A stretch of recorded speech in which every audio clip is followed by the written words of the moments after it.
everyone, Lisa here for Honeybee Stamps. Today I'm going to be sharing a quick and simple thank you so much card. We're going to be using the brand new Farm Fresh Flowers stamp set, and I'm just going to use that bouquet, and then I'm using the Spotlight oval stencils and the diamond pattern stencils to create my background. So to get started, I have a piece of white cardstock that I've cut to 4 inches wide by 5¼ inches tall. I'm going to add some purple tape to the back side of that so that I can lay this Spotlight oval stencil down over that cardstock.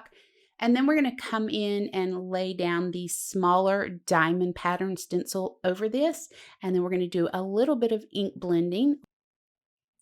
Okay, so I'm using peach ink and a yellow ink, and I'm going to keep this real soft. I don't want it to be harsh.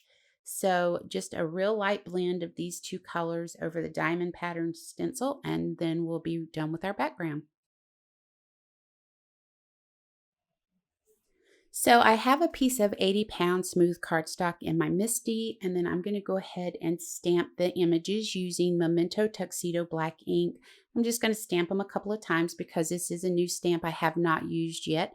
So I want to make sure that I get a nice solid stamped image with this.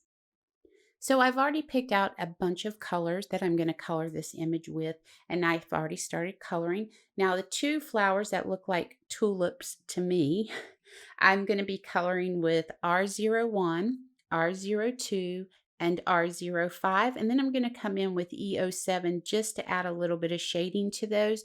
And I'm just working from laying down my lightest color and then the medium shade, then the dark shade, and then working back through my colors. I also use my blender pen like you guys have seen me do in the past, where I use the tip to tip technique, pick up some color on my blender pen and then finish in white areas just to give some contrast to the flowers.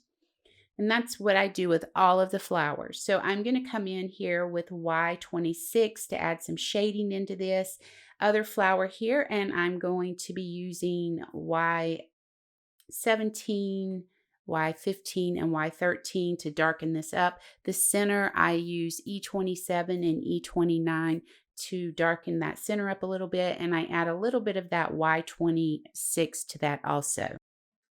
Okay, you guys, for the flower over here, I came in with warm grays, and I'm going to actually come in towards the end and add some color to this with the yellows and a little bit of that R05 just to kind of liven it up a little bit because it's a little bland over there. By the time I get through adding all of the greens that I'm using on the leaves, the B28, the E09 that I come in and add to the leaves to give it a little bit of contrast, that flower over there was just kind of lost. So I wanted to bring it to life a little bit. So like I said, I'm going to come in with some yellows and R05 in just a bit. Now for the little berries, I'm using R19, RV19 and RV17. I've also used the BG11 and VO9 on some of the other berries to color those up. And you're going to see me here at the very end. I'm going to grab a polychromo, a dark gray, and just add a little bit of shading to that. Okay, you guys, so we're just about done. This is a really quick card. Other than the coloring process, the rest of it's real simple. So I have a 4¼ by 5½ inch card base there. It's a peach cardstock. You could use any color you wanted to. I just decided to go with peach. And I'm just adding some adhesive to the back of our stenciled panel with my tape runner. And I'm going to go ahead and center this up. Once I have this centered and in place, I'm going to add some mounting foam to the back of this floral bouquet. I'm also going to add a foam adhesive strip to the back of our sentiment, so I can place that in the bottom left corner right there. Half of it overlaps on our floral bouquet, so I put a little bit of liquid adhesive on the back of that too. Then I'm just going to come in with some sequins and add those to my card. And I do believe that's going to bring us to the end of this video. I really appreciate you joining me. I hope you'll click the subscribe button and ring the bell to be notified of new content to the channel.